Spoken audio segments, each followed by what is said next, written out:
In this video, we strive to remain spoiler-free, discussing only story and plot elements from the books relevant to what has occurred already on the show. Happy Father's Day. I'm Glenn. I'm Roof Mistress Leigh-A. I'm Jim Father. And I'm Bill, also known as Matt Stagger, and welcome to What the Adaptation, where we take things from one medium and see how they transfer over to another medium. We're currently watching MURDERBOT. We're on episode 6, Command Feed. Of course, we start off with our beautiful, beautiful rise and fall of the Sanctuary Moon. Yes. God, that theme song's been stuck in my head. They released it on YouTube. I love it. We immediately jump into MURDERBOT, and here we find out that his little fantasy life has a cost. That cost happens to be the plans on how to fix the hopper.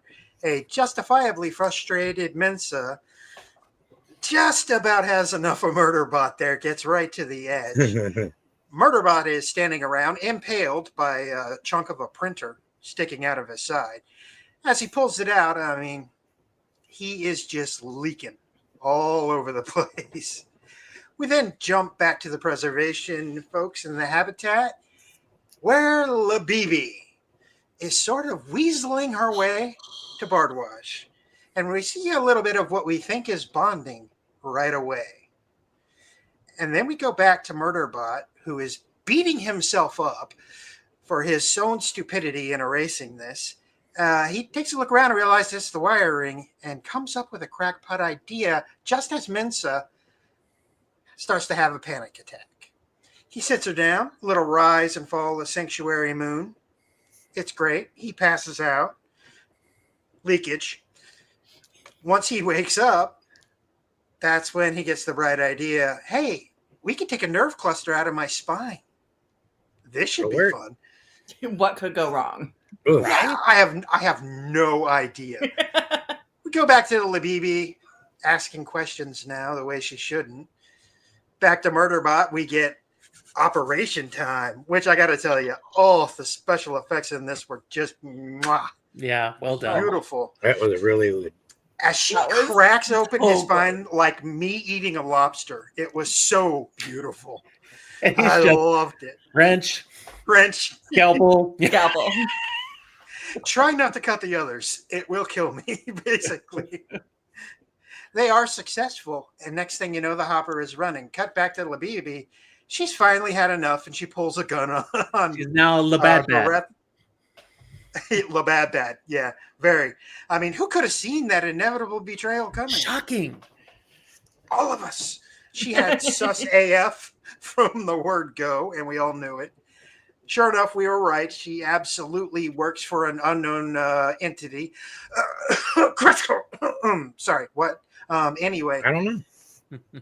Just as she's bragging about how she killed MURDERBOT and Mensa, and after she shoots Garathan in the knee, which I got to tell you, probably made MURDERBOT a little bit happy. Just a little bit. It probably did. And she's holding him hostage. Her head evaporates, and MURDERBOT is standing there. And to Leigh-A, I can only say goodbye. And, well, you bought it. You own it. You own that bullet. Let's talk about it. That was a good episode. Nice recap. Yeah, well done, Bill. Yeah, I love it. Anybody have anything bad to say about the episode? Not a lick. Well, that's a night, you guys. Thanks for watching. Oh, It's not bad, but like my threshold for some of that gore stuff, like surgery and things like that, and I was just like, like the crunching and seeing it. Just some of the sound effects was a little bit much.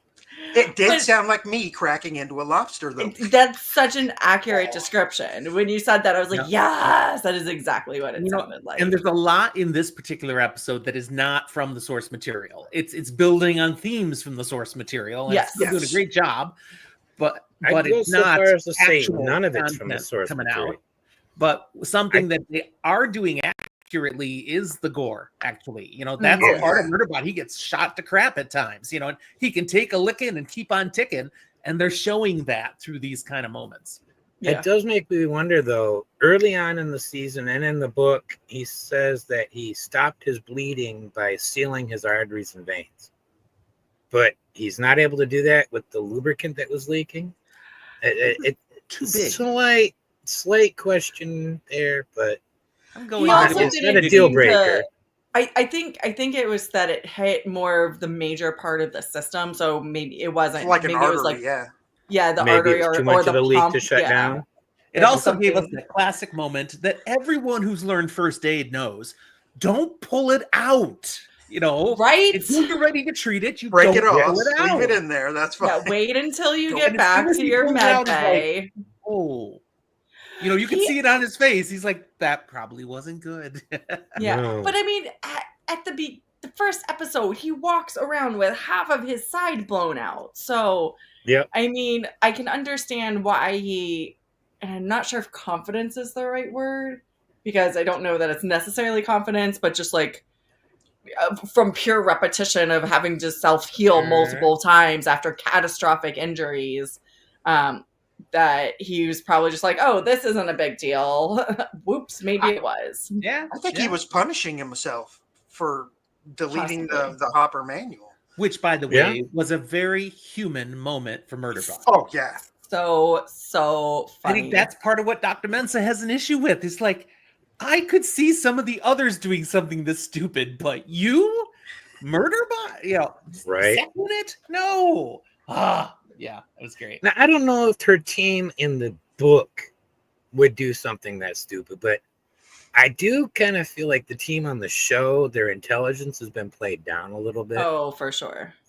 It just even more than a little bit sometimes. Yes. Bardwaj going so far as to not recognizing a gun for what it was, you know, when I thought she had weapons training. But in the books, they are naive about a lot They of are. things. And I They think that's are. what they're kind of trying to give us here. Yeah, I but don't they're. I don't think it feel was like she they're didn't know she had a gun. She's just so shocked that Labibi Okay. pulled out a weapon that she's like, wait, what? What Okay. what is that? That works. I mean, yeah, I think But- emotionally she was so shocked that she was questioning even what she was seeing. That's what I took it as. There has been a lot of playing down how smart they're all a yeah. bunch of scientists, you know. Until they get to something specific to that person's specialty, because they did that with Bardwaj when she was removing the control module out of Murderbot's neck. She's shown to be very, very competent at her job, and she knew what she was doing. And even Murderbot was surprised, like, wow, she's really good. Yeah. But they do have this innocence that's part of Preservation Alliance. They don't have the hard tack grit that a corporate rim person would, because they've never needed it. That's not how they live. They live in a more Star Trek utopian society. Yes. You know, Very everybody much. has what they need. Money doesn't matter. You know, And that's one thing I really appreciated about this episode, because we don't get it so much. Like, this episode was basically like doesn't exist in the books for the most part. Right. But they were able to, through the dialogue with Labibi and some of the other things, start showing that difference. A lot of the cultural aspects. So, like the Preservation Alliance versus the trade freehold, and the differences between. So, like, what do you mean you have to get a license to have a baby? Like, we just pay for the baby through scientific exploration / exploitation. Well, actually, that's debt. Yeah. As Garathan's like, debt. It's debt. Oh, Garathan, just calling it what it is. That's how a lot of companies run. It's like debt. We run on debt. Yeah. Now, best moment for this episode was the one that it's on my screen, you know, when the BB goes bye-bye, because that moment was so pure, reminding them, I'm a sec unit. You know, all this stuff, we're bonding, we're all getting warm and fuzzy, but this is my job. You were in danger, I stopped the threat. Didn't even hesitate to do it. And they're all like, we kind of forgot what sec unit is capable of. Because they've been humanizing it so much. I'm interested to see where they take this in the next episode. Right. Mm-hmm. Yeah, I am interested in looking forward to the next episode because of that. You know, I'm like, they're all like really in shock, and now they're scared of sec unit. And that end moment there, the end beat, it is kind of the audience trying to scare the audience too. He's like, I liked it. Has Sec Unit taken a turn? Because like you said, I like it. He was being, and the way he set it up, was being true to itself, and that's why I was like, this is what I do, and I do it well. Yeah, I love that, and I love the fact that they now have to grapple with that idea that yes, he is free, but when it comes to protecting the people he semi cares about, he's going to go all out. Yep. And he's not going to apologize for shooting somebody who needs to be shot. Yeah. Murderbot's inner dialogue at that moment was priceless, though, too, as he's looking around at these traumatized people now and going, in the shows, this is where they're toasting me as a hero. Right. This seems different. Well, and so I have a question, because I wasn't paying attention when I was watching, because he does come in and he says something along the lines of put your weapon down, and she starts monologuing like bad guys do. But he just reacts. So, but I didn't notice because they've been really good about flashing up, like his threat levels and like pertinent information of the dialogue that's going through his code. Did you guys notice if he had like an but does that say the threat level? Right at the end, it says hostile subdued. Right before that, it said something different. Okay. That's what I was wondering, because again, I just didn't catch it because it was like a whole like, holy shit, what the fuck just happened? Right. I definitely got the Fifth Element Bruce Willis vibes. Go by too fast. You almost have to stop and freeze frame.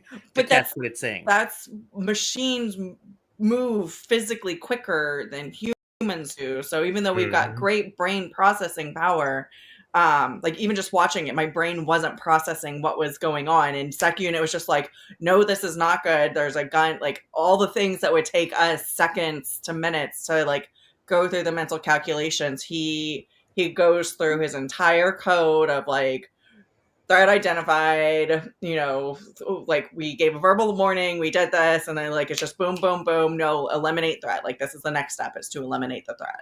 Yep. His response to Garathan was so great. It's like, you could have killed me. That was possible. That was a possibility. It worked out fine. Right. Like I would, like of all the people, I was fine with that one.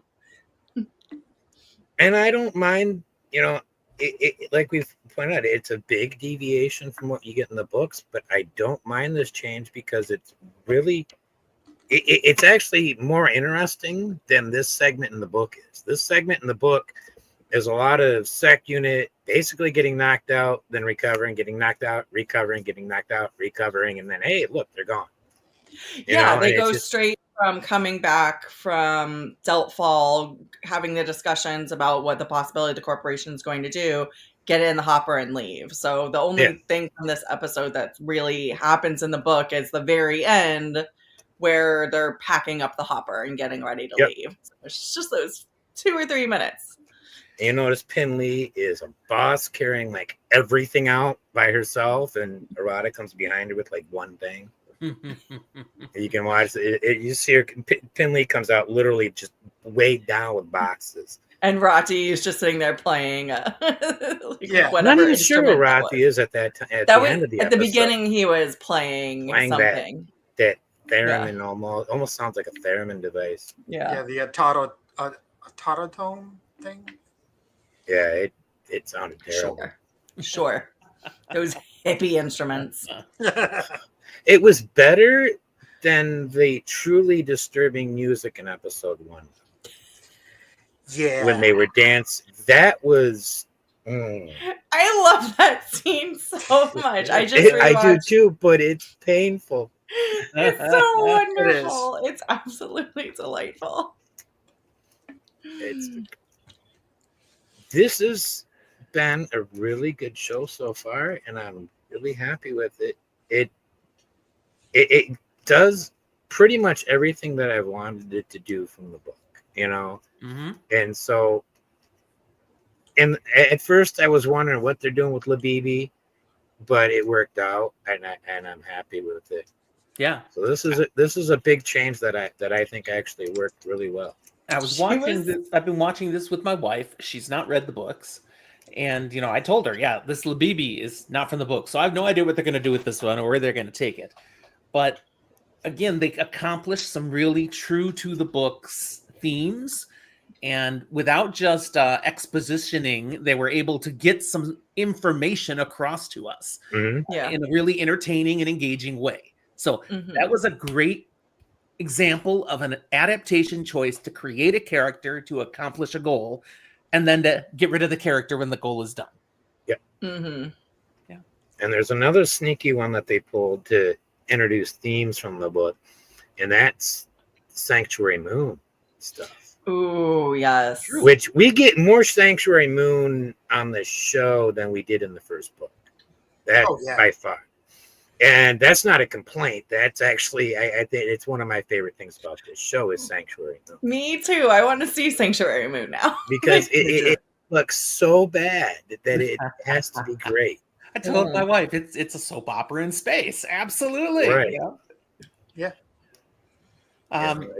We are getting to see how much Sanctuary Moon means to Murderbot, though.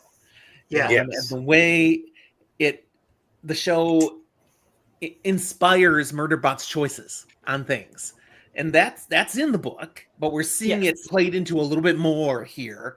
And I like that. And then they used it in that really cool scene with Mensa and the panic attack. And it's like, nice. That's not from the book, but that was well done. Well, I think they're reiterating some of the points that they made from the book in episode 1, where he's like trying to emulate the behavior of humans based off of the show that he likes and respects. So he's doing that mirroring behavior. And that's a lot of, had this conversation with a couple of people. That's a lot of what neurodivergent people frequently do when they don't know how to, like, they just don't their brain just doesn't compute on how to behave in society. So frequently they mirror people that they want. They're like, this is a good person to emulate. And that is what Murderbot's doing. So he doesn't have the programming, his non-brain isn't hardwired to exhibit those behaviors. So he's just mirroring behaviors. It's so acknowledging there's a situation, finding something applicable, and carrying out that behavior. I thought it's very fascinating. You're highlighting again how well it's illustrating neurodivergence. And there was a fun moment because they're always weaving humor into these things too, and that's very true to the Murderbot Diaries. Right. But when Murderbot pulls out that one line to Mensa, and it's too directly a quote from the show, and she's like, "What?" And it has to rephrase. Okay, I have to say this the way that'll work. You gotta say Pippin, and she's like Pippin or whatever that kid's name is. Little Jimmy. Jimmy. And he's like, oh no, these 3 people. And Garathan. I guess and Garathan. Him too. Like, I suppose. Murderbot's kind of got that, he's an asshole, but he's kind of my asshole at this point, so don't mess with him. Yes. Murderbot would still do whatever needs to be done to save Garathan's life. Because my job. That's what I'm here for. That's his job. I won't enjoy it, but I'll do it. He would prioritize the others over Garathan. So if somebody needed to get sacrificed, it would be Garathan. Oh, that's a given. Oh, yeah, 100%. Yeah, totally. Which also, I think it's funny that Garathan was the one that had the gun pointed to him, because I feel like Murderbot would have probably reacted slightly differently, like maybe hesitated a little more, or if somebody else had the gun pointed to them. So it's just like a very fascinating choice.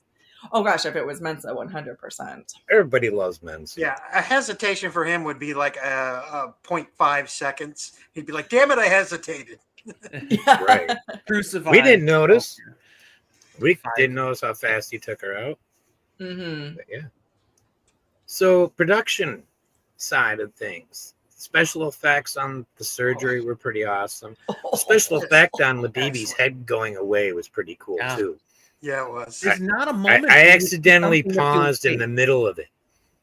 Nice. And it was just like, I almost took a freeze frame shot of it, but no. I went with just the splash of gore on the wall. behind for the spoiler shot. Which they highlight again at the end of the episode, just right there on the wall again, and it's emphasizing the seriousness of Completely that unit misted. can do this without hesitation or missing a beat. Whoa. Yeah. I mean, that's Murderbot. I mean, it's in his name. Yeah. Yeah. Well, and we've seen him do violence, but when it's violence against a very large, monstrous-looking creature or another one Sec or unit. two other sec units, and the humans didn't really witness him fighting the sec units for the most part, because by the time Mensa got there, he was already under control of the combat thingy, combat module. Right. So, like, they really haven't seen him do his thing for the most part. And so it's like, and when violence gets done against humans, which sec units aren't supposed to be able to do, like, that, I'm sure that is super shocking. Reverse does have a bit of a point here. I don't know if a forensic blood spatter specialist would have said, yeah, that's from Labibi's head being blown off, but... Well, you tell me how it's going to react to a plasma bolt to its head. Yeah, who knows what he shot with? I think whatever was clearly misted and vaporized without creating to, like, Garathan and Birdwaj. Oh my gosh, I can't pronounce the name. You know who I'm talking about. Had like fragments of skull on them, but obviously it wasn't creating like shrapnel that wounded them. So whatever it did was so immediately lethal in potential that it just misted all of the skull and brain matter. Which is not technology that we have today, so I don't think we're going to even be able to come up with a comparison. I was fully expecting just a bullet hole in the head, but no. No. Yeah, I think it's more energy based. Like I said, I think like almost plasma. Yeah, plasma. I'm getting the impression that was the one he shot out of his forearm. Yeah. You know, like he shot the beast with. But I mean, as her body defines energy, because you know you're not hitting the person next to him. You know, it's a clear cone or something. Mm-hmm. I was thinking her body as it fell backwards, all that blood and everything at the pressure loss of her head would gush out. So that could easily splash against the wall. That makes sense. Yeah. But gore tonight on What the Adaptation. Speaking of gore, that surgery scene. Oh wow! I was cringing so hard. Yes, I loved it. Like, and the crunching of the bones. Ugh. That got me. And when she was pulling the out neural tissue, and then it snapped, and I'm just. Ew. It was graphic without being completely over the top. And Murderbot is never having an issue, being totally analytical. You know, handing the correct instrument, do it, you know, keeping Mensa going. It's perfect. Using lines from Sanctuary Moon. Mm-hmm. Yeah. Mm-hmm. Sanctuary Moon comes in handy. Well, I mean, he based his whole battle plan around it, around a different show earlier in episode 4 when he came across the down sec unit. He's like, this is too perfect. This is like that crappy show. And I know because it's crappy. This doesn't make any sense. Yeah. I'd love to get one full episode of Sanctuary. That's what I'm asking for, Apple. Give us a full episode of Sanctuary Moon, just for the hell of it. The problem is, if we get the whole episode, we'll realize just how bad it truly is, and it may ruin our experience.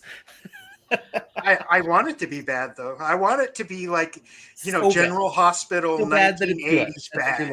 I want that. Like space opera version of MASH. Yeah. God, I love MASH. I know, right? Oh, terrible, but so freaking good. I got the entire show for Father's Day. My son got it. Awesome. So I used to watch it with my dad, and I'm like, yes, MASH. So, what would you call your favorite scene or bits of dialogue? I think Jim already threw one out there earlier. I really liked the interactions between Murderbot and Mensa, thank you. I don't know why I can't remember any names today. I have them written down even. So like Mensa when she's starting to have her panic attack and just their like little banter back and forth.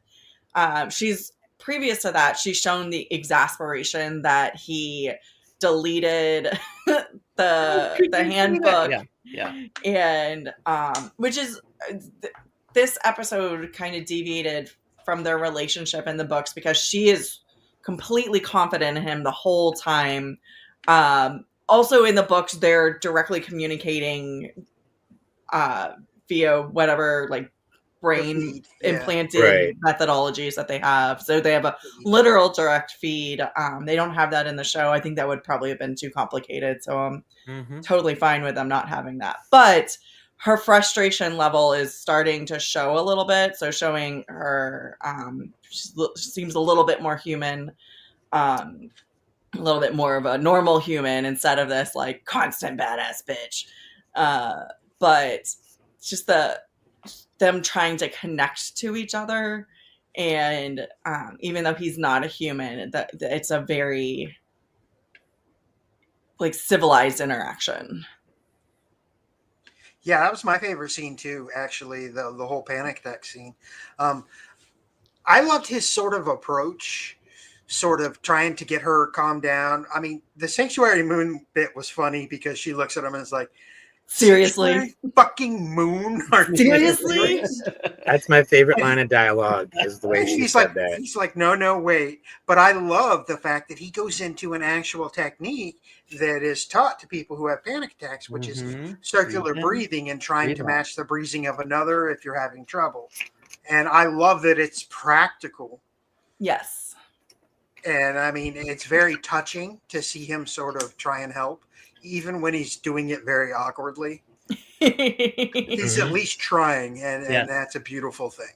So, and it shows how much he does care, because he could have just been like, whatever, she's having a panic attack, and continued to attempt to fix the hopper, or not. so they're showing that he's making these deliberate choices to benefit the group, even though he doesn't have to. Right. And I think that's what makes him so extraordinary, is he's doing all this because he wants to, not because he has to. Mm-hmm. So it makes it a little bit more special. Well, part of it's also, what else is he going to do?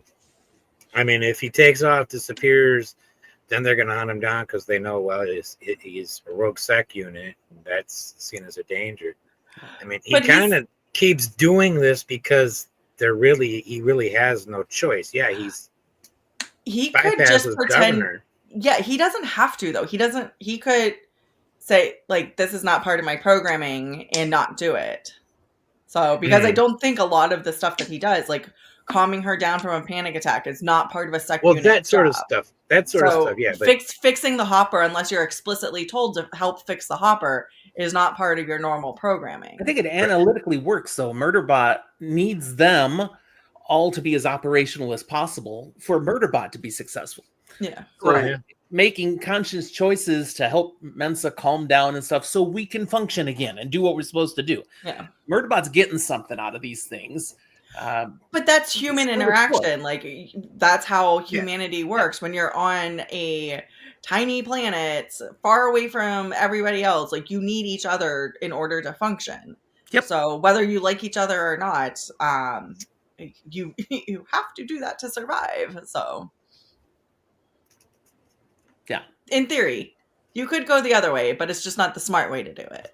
Right. Bill, who was your favorite actor this episode?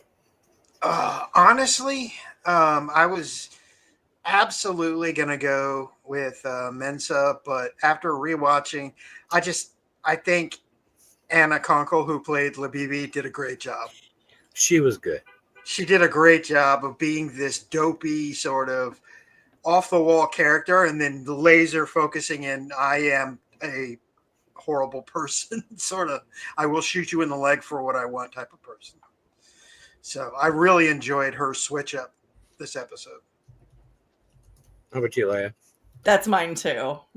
Just like being completely off her freaking rocker, and so she makes me so uncomfortable. It's so wonderful. You press Jim? his balls, it vibrates. What? What did you just Right? say, Labibi? Yeah, if you attach a penis to it, it's like, why would you say that? It makes no sense, and now we know why. She's just sort of blathering to get everybody to relax. For me, my favorite actor in this episode was Noma, Dr. Mensa. I'm with you on Just that one. So much my number two. variation to the performance this time. The panic attacks that are handled so accurately, so well, but then the cringing and surgery and making it happen anyways. The getting ticked off that you deleted that. I mean, the range. Yeah. Was so great, and all of it was delivered so authentically. Yeah. I'm in full agreement. That's who I picked for my number one. Number two, of course, is Skarsgård. But I could always say Skarsgård is number one. I'm trying to branch out. Yeah, me Right. too.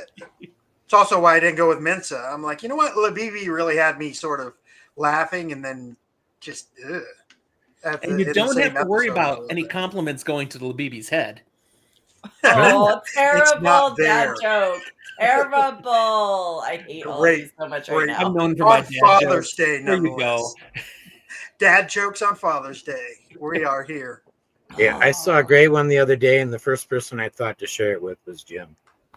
I don't even remember what the one was now. Wasn't that a Star? Was that a Star Wars one I sent you the other day? It was really bad. It was really bad, but I'm like, oh man, Jim will love this one. I'll have to look. I'd have to again. check. Uh, Yeah, Noma Dimas Wenny. I have to track down some of her other work. I'm impressed with her acting. I really like her a lot. She is definitely my headcanon for Mensa. When I listen to the audiobook, I can't picture anybody or any, Yeah. I don't even Yeah, have a fake course. face in my head. It's her. For sure. So Well, I'm really happy with her. Skarsgård is Murderbot to me now. I was re-listening to the series, and he was later when his hair is a little bit longer. I'm trying to picture what Skarsgård would look like with that hair. That was my immediate first thought. I'm like, a little bit longer. Okay. And I'm picturing him. So I'm like, okay, I guess he's my headcanon now. Go to season 1 of True Blood with him with longer hair. Oh, I know. Right. Northman. I loved him in that role. Right. He was really good on True Blood. So smarmy. By far, I think the best performance on that show. So I think Anna Paquin did a really good job. I can see why you would say that. Yeah, I'm not going to argue against that. I'm not going to argue against that. I know. I can I'm see not why gonna you might argue think against that, it. but you're wrong. I'm not going to argue against it, but I do think Skarsgård was the best performance on that show when he was on there. That and Werewolf Dude.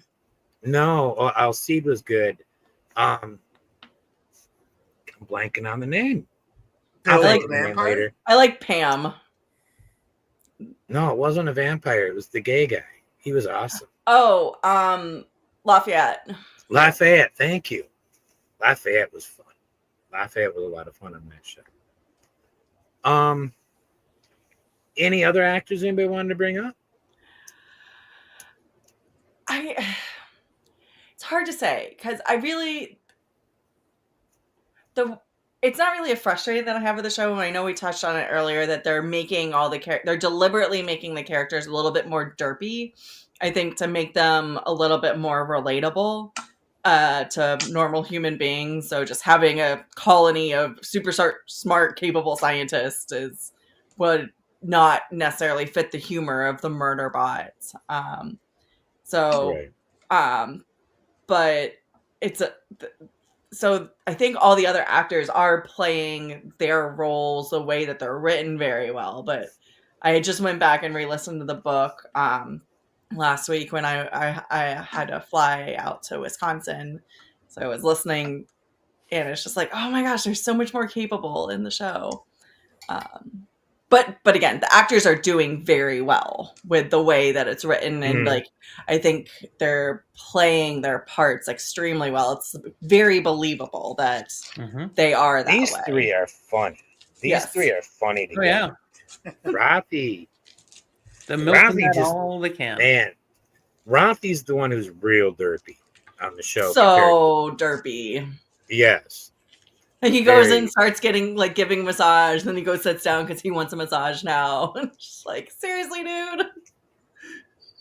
I had to go with this pose. Of course, it's perfectly aligned. Yep. Perfect shot. So that brings us to I went with themes the which perfect shot too. yeah, Sorry. themes which this book and this series and the show are just full of. Hello, kitten. Hello. Paka, say hello. The kitty. Look at the pretty kitty. Meow. Paka poo poo. And themes is one of the things that they're really using Sanctuary Moon for. You know, there at the end, that whole monologue from Cho, you know, about commands from the outside and commands from the inside, and commands from the inside are emotions, you know, and it's all really about, is Murderbot a person? You know, and I would definitely say yes.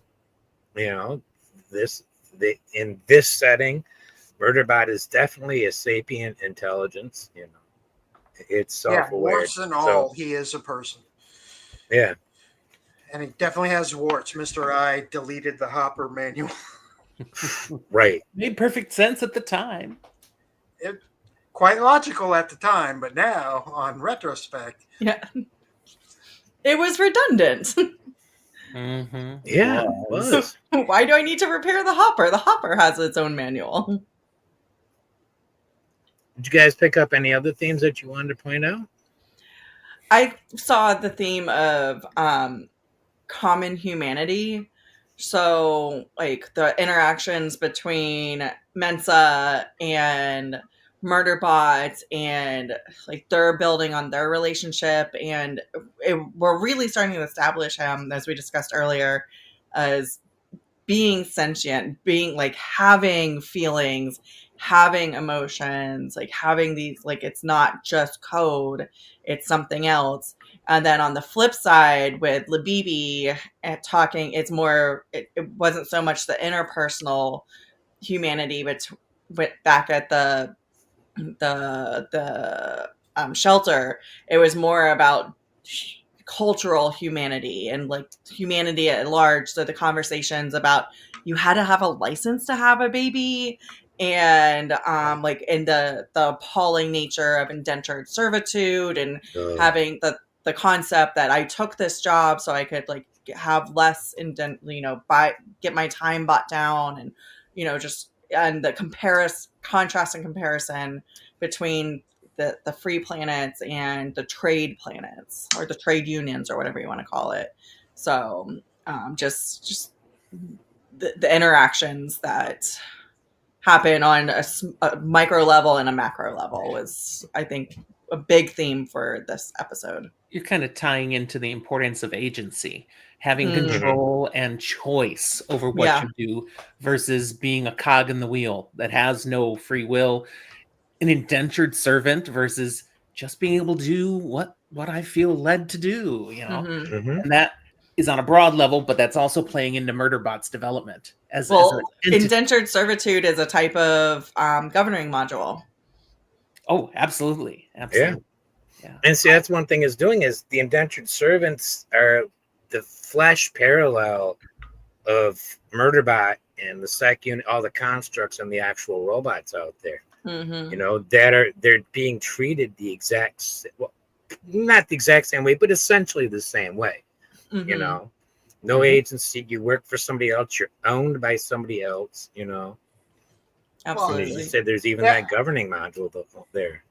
You have to point out Labibi's emotional manipulation going on. Her story is changing, and she changes it so that she can sort of trauma bond with Bardwatch about the sec unit killing people and stuff. None of this is true. She's not an indentured servant, people, at all. It's all an emotional manipulation that she's setting up, which is why, like I said, her switch from just the sort of airheaded bimbet to this person, when you go back and look, you're like, oh, she was skillfully emotionally manipulating them from the word go.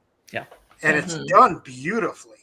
Mhm. Now, another theme that's on display here is that corporations suck.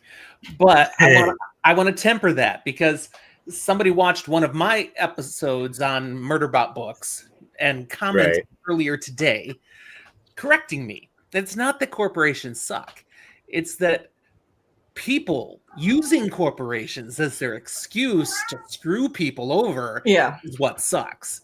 Because it's distance. You're not right there with a person. Well, it's the You're in the choice distance that and you're just doing things because it's numbers, it's money, it's math, it makes sense, and you don't care when you're the corporation. And that is a theme that we're seeing. The difference between preservation and life in the corporate rim is, and they've constantly been emphasizing the material that they have, Mhm. quality of what they're working with, is because the corporation sucks. It doesn't really care. It's giving them what they were willing to pay for. Right. But the corporation is run by people who are making choices. Yep. Corporations are made of people. People Yep, suck. exactly. Yeah. Very true, reverse BLT. I think Very we can true. all agree with people. The less personal it is, the easier it is to act in a sucky manner. So, reverse BLT is wondering, do we think that Leigh-A was the show's version of Blue, the leader of was it Gray Sail or something like that? Or you think she's just a Gray Crest? She's just a lackey? I don't know. Because that is later. I think we still get Blue or a version of Blue later. Yeah. It'll be interesting to see. Because I also, when she first appeared, I thought she was possible, because, being the indentured servant, there's, I think it's the third book, where they have somebody who gets left behind. So I did at first. That was really where my brain went to with Leigh-A, was like, oh, are they really pulling that storyline forward? Was obviously very wrong. So my gut reaction was completely off. But it's possible that they're pulling other storylines forward. So who knows? Yeah, I think Leigh-A is something different altogether. She's sort of a device to show the human interference with what's going on the planet and to give them a breadcrumb to follow. And also, I think to prevent a whole bunch of just exposition, because a lot of the conversation that they have in the book is literal conversations back and forth explaining what the corporation is possibly doing. So I think she is that type of device. So it's not just, monologuing or back and forth, which is kind of boring to watch. Instead, we got somebody's head blown up. Right? And it was awesome. Any predictions? We meet. We've all read the book, so we meet Greycrest next episode, you say? I think so, yeah. Yeah, that makes sense. I think actually at this point, with Leigh-A dead, they can go right back into the way the book's story goes from this point on, and it will work. Without really much in the way of changes being needed to be made. We've still got 4 more episodes, right? It's a 10 episode run. Yeah, it's a 10 episode over 9 weeks. So the 4 more episodes, that's 2 hours or just under 2 hours. I think they're going to interject more non-book storylines, because there's just, I feel like there's not a super lot of action that really happens in the rest of the book, if that makes sense. So like another 4, it's a lot of material. So, and again, I've appreciated the deviations they've made from the book so far. So I'm looking forward to seeing how they fill 10 episodes for a 2.5 hour book. So like, that's a lot. I expect more Sanctuary Moon. I expect more Sanctuary Moon.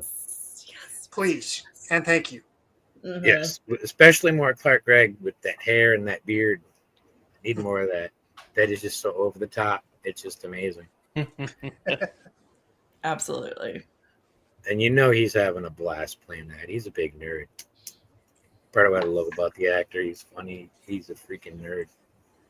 Yeah, they're owning that. It's like, this is so much schlock, and we love it.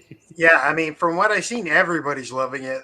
Mm-hmm. I have not seen, any bad sort of reviews at all. Not really, No, I no. really haven't. Yeah. I'm over the moon with this show, and Sanctuary Moon? that too. Hey, I see what you did You know, there. Sanctuary. I'm really loving it all. Moon. Next week's episode will be, let me double check here. This was Command Feed. So next week is Complementary Species. Huh. I don't know what that's going to be about. Oh, interesting. And then after that, Foreign Object, All Systems Red, and The Perimeter. I got to go check the perimeter. Must be. I'm looking forward to season 2. I want to meet the ship. Art? Yeah. Oh, love Art is such a wonderful addition to the series. I love Art. Yeah. Oh my goodness. They're going to have to give Art a voice. Art's not going to be able to communicate the way it does in the book, but it'll have to be a voice, speaking to the sec unit. And I'm looking forward to finding out who's doing that voice. I just want to have Art say, I can't do that, Dave. Just once. Just once. I don't know what Art sounds like to me, though. What does Art sound like to you guys? Honestly, I've never really thought about HAL it. 2000, man. It's just kind of a Voice. non-gendered robotic voice in my head. I was very gender neutral on my image in my head of Sec Unit, of Murderbot. And it took a bit adjusting with the idea of Skarsgård playing, because he's very not, gender neutral at all. So I'm like, Sec Unit looking that masculine? Oh, okay. I kind of pictured something very androgynous, probably casting an androgynous actor. Woman probably. But Tilda that's Swinton. what I had in my head. Someone like Tilda Swinton in my head is what I had in mind for Sec Unit. Not her in particular, but along those lines. But yeah, Art. I don't know, man. Art. I kind of want like someone famous doing the voice. Not like a big, huge name, but like someone well known. Let's not go too much into it, since Reverse BLT has not read past book 1. Yeah, good point. No, you don't. You're good. Just talking about loosely talking about a character who'd be good at it. But Don't anything worry. else you guys want to bring up tonight?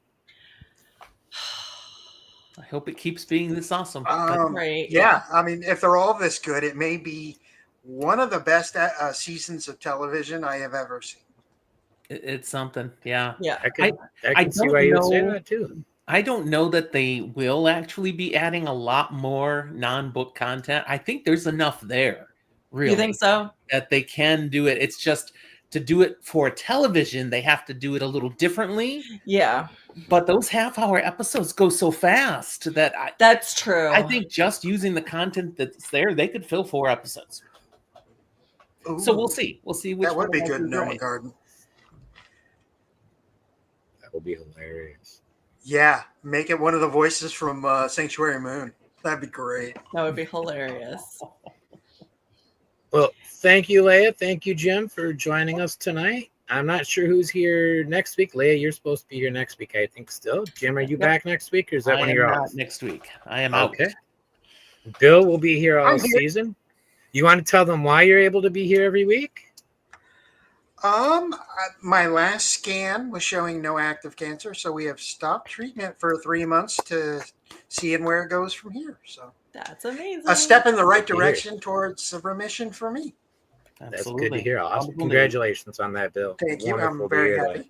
Wish I had my 3 full talk ramen rattle so I could probably. Yeah, I'd be shaking that too. Well, thank you guys in the audience and chat for watching. Thank you guys at home that's not in chat for watching. Thank you for watching in replay. While you're here, please hit the like button and that subscribe button, and maybe even leave some comments about how stupid I am at times. So that's always fun to read. I'll read them to him. Believe me, I will. Yes, he will. He will. And I don't delete them either. So there've only been a few like that. So I've been lucky. But Hey, tell me negative where I'm comments wrong. and thumbs down or engagement. We'll take it. Bring Hey, it. Yes. the schedule says Reverse BLT is on next week. Oh, I wonder who that Reverse? is. Yes, it's Yes. Reverse BLT. Oh, there you go. That will be fun. He read the book specifically so he could come on the show. He was going to That's read amazing. it after watching it on his channel. He does. For those who don't know Reverse BLT, he does a live stream reaction show on YouTube during the weekdays. It's a lot of fun watching him watch all these shows, and it's just a blast watching him watch it live reacting. I haven't watched anybody else do live reactions like that. So check him out sometime. Reverse BLT on YouTube. So see you guys next week. Thanks for watching.